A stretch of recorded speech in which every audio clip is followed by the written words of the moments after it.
New from teacher-created resources, it's Germ Tracker, the germ sleuthing kit. Have fun in your home or classroom learning about germs and how easily they can spread from one surface to another.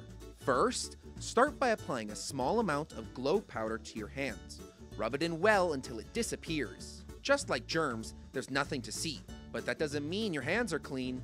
Want to see how easily germs can spread from one surface to another? Touch a table, pick up a pen, shake a few hands, and maybe borrow your little brother's video game. Next, grab the special germ-tracking flashlight and see if you can follow the spread of germs. Whoa! Germs everywhere! They even got all over the table! Just like real germs, germ powder easily spreads from one surface to another without you even seeing it. Ready to clean up and stop the spread? Wash your hands well with soap and water. Germ Tracker is great for teaching proper hand washing skills. How did you do?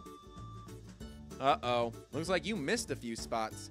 Next time, make sure you scrub between your fingers. Ready for another learning adventure? Add a small amount of germ powder to a frequently touched surface such as a doorknob or a light switch. Then come back later to start germ tracking. Wow! Look how easily germs can spread! Follow the spread to stop the spread. It's Germ Tracker.